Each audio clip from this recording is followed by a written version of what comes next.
Welcome, dear family, dear friends, dear tribe. It is a great blessing to connect with you again, especially at this time of Lughnasadh. And today is our Lughnasadh full moon, the ancient time of celebration, 3 nights and 3 days.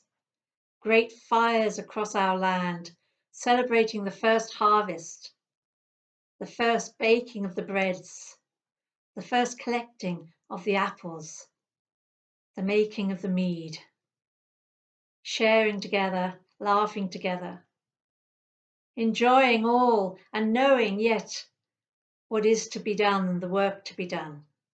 It's a time of marriages, hand fasting, couples who have chosen to be together for a year and a day, taking their pledge at this time.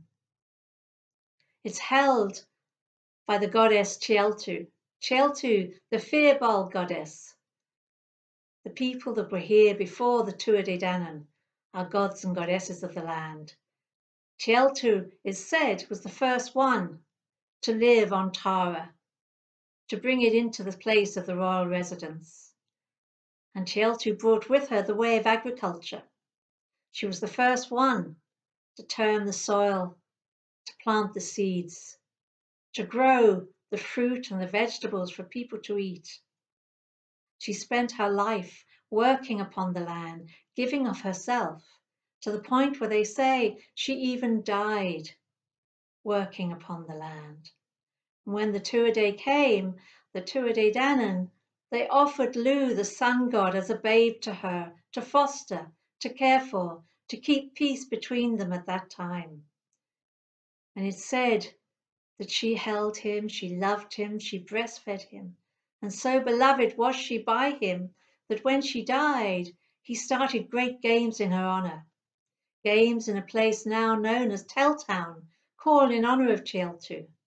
These games would be held each 2 years, and people would come from all over the countryside to see who would be the fastest runner, who could jump the highest, whose horses were the strongest.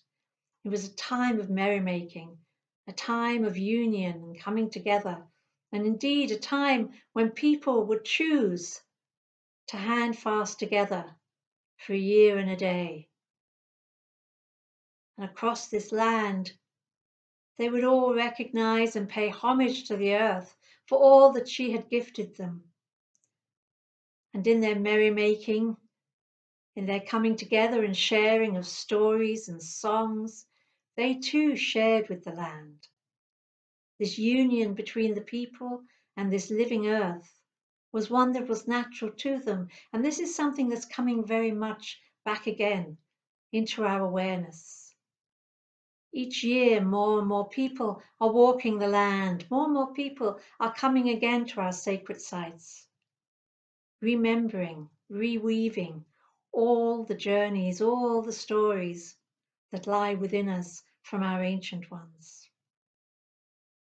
The making of the first breads, normally made with barley and later with wheat, which were shared.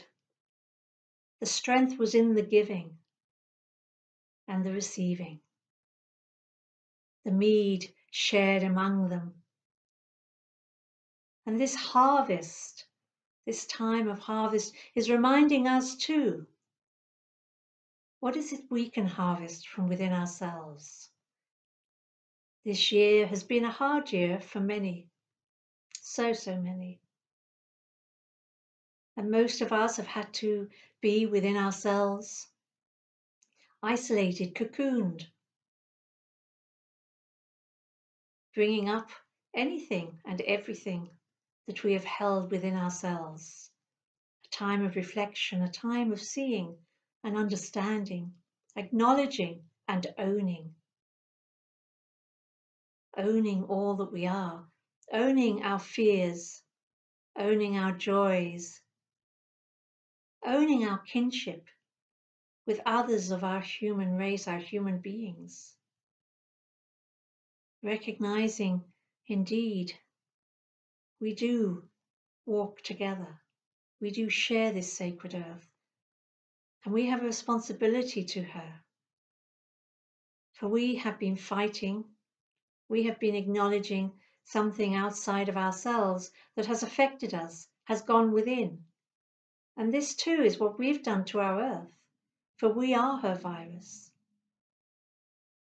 And as we've slowed down, turned inwards, quietened, she has begun healing at an extraordinary rate. For that's what she needs. We need to remember that too. We need to remember how to care for our great Mother Earth. We need to recognize that whatever processes we're going through become part of her too, part of her living structure. And what is it we want to leave within that structure? What is the impulse of energy that we're allowing to flow through us out into the realms, out into the world, out into our Mother Earth? Taking responsibility for all that we are in the fullness of our nature, in our pain, in our glory, in our fear, and in our joy. Celebrating life, celebrating the harvest of life. We are here. And we need to drink and eat of life. We need to be alive. We need to know we are alive. We need to feel that passion for life within ourselves. And recognize through that we are part of a living force moving across this planet to bring healing, to bring balance, to bring love, to bring honor of each and every human being, every animal, every plant, for all the rivers and the seas, the mountains and the glens, the deserts. There is beauty, there is life. And we are not apart from that. We are all part of this living fabric that we call home. And so, as we move into this harvest and this moon, we are remembering that we are the balance of all. We are the sun, we are the moon, we are the harvest, and we carry the seeds for tomorrow. What seeds do you want to be ready to put out again for our living, growing, magnificently beautiful planet that we call home? Blessed be Shah.